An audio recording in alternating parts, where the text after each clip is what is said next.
Baiklah, kita akan masuk ke gaya antar molekul. Kita mulai dulu ya. Gaya antar molekul. Capaian perkuliahan pada materi ini adalah mahasiswa itu diharapkan mampu memahami konsep polarisasi dan pengaruhnya terhadap awan elektron. Mahasiswa juga diharapkan mampu menganalisis jenis gaya antar molekul berdasarkan prinsip polarisasi dan juga mampu menganalisis pengaruh gaya antar molekul tersebut terhadap sifat fisika dari molekul yang memiliki gaya antar molekul tersebut. Sekarang kita masuk yang pertama, yaitu mengenai konsep polarisasi. Polarisasi itu berasal dari kata polar. Berarti polarisasi adalah menjadi polar. Polar, nama lain dari polar adalah kutub. Jadi menghasilkan kutub. Polarisasi itu adalah proses penghasilan kutub. Alias ada muatan positif dan negatif yang terpisah. Sehingga pengertian polarisasi adalah fenomena pemisahan muatan positif dan negatif. Polarisasi dapat disebabkan oleh adanya vibrasi ulur asimetrik dan vibrasi tekuk. Jadi semisal yang ini vibrasi ulur simetrik, saat kita lihat vektornya, maka akan ada vektor yang saling meniadakan ke kanan dan ke kiri. Karena arah vektornya berlawanan dan jaraknya sama, meniadakan. Sedangkan pada vibrasi ulur asimetrik yang menghasilkan polarisasi, jumlah vektornya berbeda. Saat kita lihat ya, yang ke kiri vektornya 2, yang ke kanan 1. Sehingga nanti ini kan akan lebih pendek. Ini lebih panjang, sehingga akan menghasilkan polarisasi. Begitu pula dengan vibrasi tekuk. Hasil vektornya itu tidak sama dengan 0. Tidak saling meniadakan pada asimetrik dan tekuk, sehingga menghasilkan adanya polarisasi. Polarisasi akan sangat berhubungan dengan momen dipol. Karena polarisasi mampu mengubah nilai momen dipol. Polarisasi itu mampu mengubah molekul dengan dipol sesaat. Untuk penjelasannya kita lihat pada gambar. Jadi semisal suatu molekul yang tanpa dipol dapat dikatakan dia belum mengalami polarisasi atau kutubnya masih berkumpul di tengah. Muatan positif dan negatifnya berada tepat di tengah. Tetapi adanya polarisasi menyebabkan pemisahan. Tadi kan polarisasi kan fenomena pemisahan kutub positif dan negatif, muatan positif dan negatif. Sehingga adanya polarisasi menyebabkan positifnya pindah ke samping sini, negatifnya pada sisi sebaliknya. Awalnya yang momen dipolnya itu 0, mu sama dengan 0, berubah menjadi lebih besar dari 0. Sehingga efek dari polarisasi akan menghasilkan molekul dengan dipol sesaat. Mengapa dikatakan dipol sesaat? Karena polarisasi ini hanya berlangsung pada waktu yang singkat. Dengan berjalannya waktu, muatan yang awalnya terpisah akan kembali lagi. Karena itu dikatakan dengan dipol sesaat. Ada juga yang disebut dengan dipol induksian. Dipol induksian atau dipol imbasan terbentuk apabila molekul non-polar berinteraksi dengan dipol permanen atau dipol sesaat. Oke, di sini ada kalimat dipol permanen atau dipol sesaat. Jadi ada dua ya. Ada dipol permanen, itu adalah suatu dipol yang permanen. Positif negatifnya permanen, tidak berubah. Dan dipol sesaat yang tadi, pada waktu tertentu akan membentuk kutub positif dan negatif. Sekarang kita lihat di sini. Misal ada molekul dengan dipol permanen. Molekul yang polar. Molekul yang kutubnya sudah jelas. Ini akan menginduksi molekul non-polar. Yang awalnya muatan positif negatifnya berkumpul pada tengah, yang positif akan tertarik ke arah yang negatif. Dan yang negatif akan menolak dari yang negatif menjauhi. Sehingga diperoleh seperti ini. Yang positif tadi kan tertarik bergeser ke sini, hasilnya di sini. Yang negatif tertolak ke sini. Sehingga yang awalnya mu, momen dipolnya itu sama dengan 0, berubah jadi lebih besar dari 0. Karena dipol ini hasil imbasan dari dipol permanen atau dipol sesaat, makanya disebut dengan molekul dengan dipol induksian. Lalu bagaimana fenomena ini pada gas mulia? Gas mulia, kalau kita lihat, misal helium, bisa digambarkan seperti ini. Ini ada inti dan juga elektron. Elektron itu akan bergerak sesuka hatinya, sesuai dengan prinsip mekanika mekanika kuantum, sehingga pada sewaktu-waktu tertentu, pada beberapa waktu tertentu, elektron-elektron ini bisa berkumpul pada suatu titik. Nah, misal ini elektronnya berkumpul pada suatu, bukan titik ya, sisi, berkumpul di sini. Sehingga kalau kita lihat, inti ini kan akan awalnya di sini, inti yang di sini itu dikelilingi oleh elektron. Inti muatannya positif. Di sini inti muatannya positif. Inti yang awalnya di tengah seolah-olah bergeser, seolah-olah bergeser dari titik tengah karena awan elektronnya berubah. Sebenarnya yang bergeser adalah elektronnya. Elektron yang awalnya berbentuk bola melingkar ini menumpuk di satu sisi, sehingga di sini berubah jadi muatan negatif. Sebenarnya ini bukan murni muatan negatif. Jadi beberapa istilahnya itu adalah parsial negatif. Pada suatu saat negatif. Jadi polarisasi menghasilkan bentuk seperti ini. Ini kan hanya pada waktu tertentu elektron di sini. Karena itu dikatakan ini termasuk dalam dipol induksian. Kita akan membahas yang selanjutnya, yaitu kebolehpolaran, disimbolkan dengan alfa, di mana kebolehpolaran merupakan kemudahan awan elektron suatu molekul atau atom gas mulia untuk dipolarisasi. Sehingga dapat dikatakan semakin mudah dipolarisasi, maka kebolehpolarannya makin besar.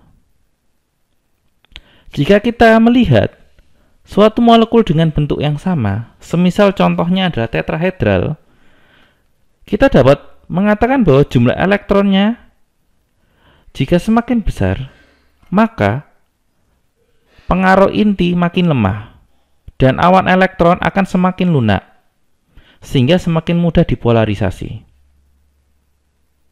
Jumlah elektron makin banyak, berarti awan elektron itu kan makin besar. Jika awan elektron makin besar, maka pengaruh inti ke elektron yang pada bagian luar itu kan tidak terlalu kuat. Tidak terlalu kuat, kita simbolkan dengan lunak. Jumlah elektron ini sebanding dengan massa molekul, sehingga pada atom gas mulia, dari helium ke bawah itu makin lunak. Karena jumlah elektronnya makin banyak. Kita lihat di sini. Helium dan argon alfanya 2 dan 16,6. Bentuknya sama-sama bola. Yang sama-sama tetrahedral, kita lihat dengan jumlah elektron yang berbeda, kebolehpolarannya itu makin besar. Begitu pula pada linear. Bisa kalian lihat di tabel ini. Efek dari polarisasi tadi akan menghasilkan gaya antar molekul yang akan kita klasifikasi sekarang. Gaya antar molekul atau disebut juga dengan gaya van der Waals terdiri dari 3 tipe. Yang pertama, dihasilkan molekul nonpolar. Kemudian molekul polar dan nonpolar, serta molekul polar dan polar. Molekul polar dari kata kutub, saya ingatkan lagi, sehingga otomatis dipolnya itu permanen. Sedangkan nonpolar itu dipolnya sesaat. Karena itu molekul nonpolar dan nonpolar, gaya antar molekul yang terjadi, karena ini nonpolar itu dipolnya sesaat, adalah dipol sesaat, dipol induksian. Gaya dipol sesaat, dipol induksian. Nama lainnya gaya London. Beberapa buku kimia organik mengatakan gaya antar molekul yang terjadi hanya gaya London itu disebabkan kebanyakan senyawa organik adalah senyawa nonpolar. Sedangkan polar dan nonpolar akan menghasilkan gaya dipol-dipol induksian. Dipol dari polar, non-polarnya dipol induksian, sehingga gayanya gaya dipol-dipol induksian. Sedangkan polar-polar akan menghasilkan gaya dipol-dipol, karena polar tadi dipol permanen, dan juga bisa menghasilkan ikatan hidrogen. Untuk ikatan hidrogen akan dijelaskan lebih lanjut nanti. Yang pertama kita akan membahas soal gaya London. Jadi kalau kita lihat di gambar, molekul nonpolar itu kan bisa menghasilkan dipol sesaat. Seperti penjelasan sebelumnya. Dipol sesaat ini mampu menginduksi molekul nonpolar lain menghasilkan dipol induksian. Nah, dipol sesaat dan dipol induksian ini kan akan menghasilkan gaya, di mana yang negatif dan positif tarik-menarik. Positif dan positif tolak-menolak, negatif dan negatif tolak-menolak, negatif dan positif tarik-menarik, ada gaya. Nah, gaya ini nanti akan saling menata dan akan terjadi tarikan dari yang positif dan negatif serta kebalikannya, sehingga akan menghasilkan suatu gaya antar molekul yang dinamakan gaya London tadi. Gaya London itu gaya tariknya elektrostatik alias sesuai dengan muatannya, positif yang menarik negatif. Semakin kuat gaya London yang terjadi, maka semakin besar energi yang diperlukan untuk menjauhkan. Jika positif dan negatifnya ini kuat untuk menarik, berarti kita kan perlu energi untuk menjauhkan. Energi yang diperlukan makin besar. Kekuatan gaya London sendiri dipengaruhi oleh jumlah elektron, massa molekul, dan struktur molekul. Di mana gaya London yang makin kuat, maka akan menyebabkan gaya Londonnya makin kuat, menyebabkan jaraknya makin dekat.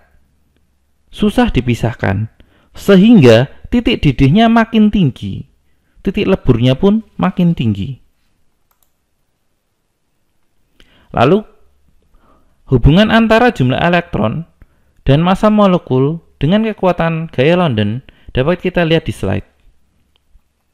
Kita lihat dari gas F2 hingga I2, masanya dari atas ke bawah makin besar. Boiling point-nya dari atas ke bawah makin besar pula. Begitu pula dengan gas mulia. Trennya sama. Kenapa?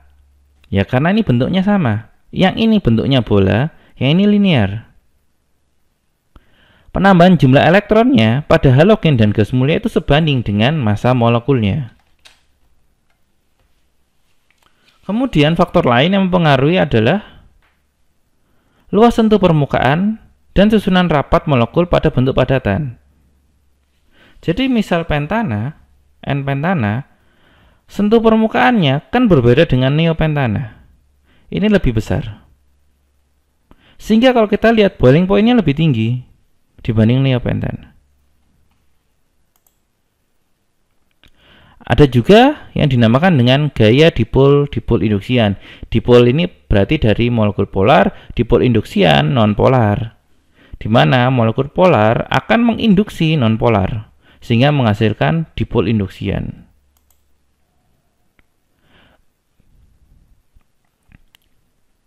Ini adalah contohnya, di mana ada interaksi.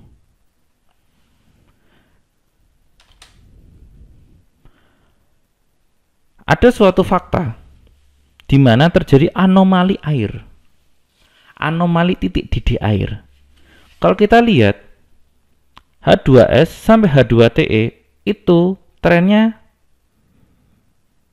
bagus ya. Tetapi H2O itu lain, aneh sendiri. Mengapa seperti ini? Ini disebabkan oleh suatu gaya antar molekul yang dinamakan ikatan hidrogen.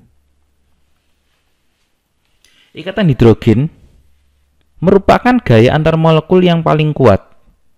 Terjadi karena adanya interaksi atom hidrogen dengan atom yang sangat elektronegatif. Ada 3 atom yang sangat elektronegatif, yaitu nitrogen, oksigen, dan fluor F.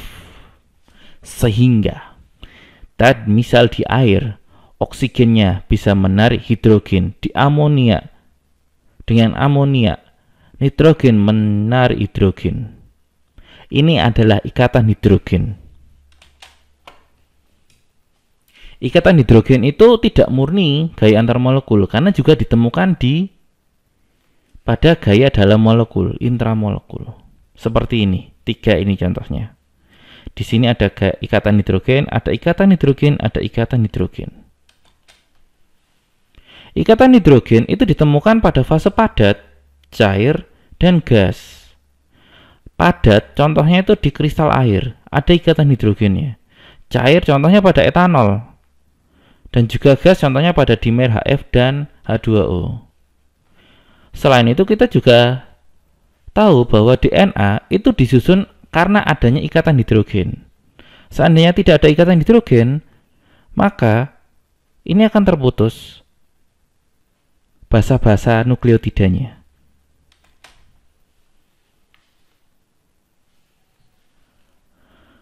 Kita akan masuk ke pengaruh gaya antar molekul terhadap sifat fisikanya.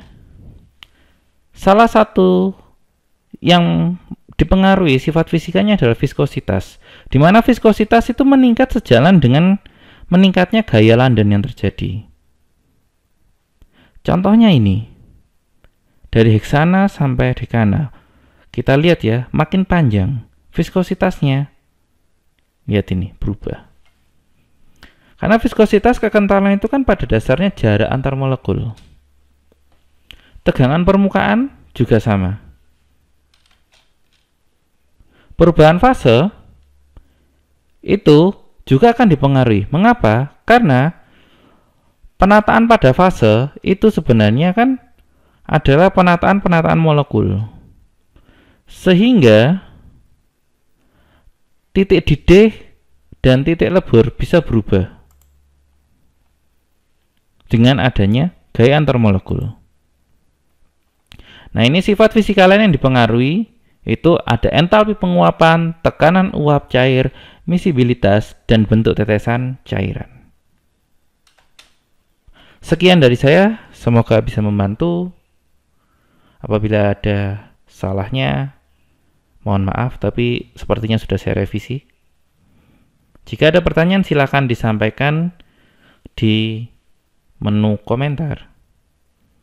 Terima kasih.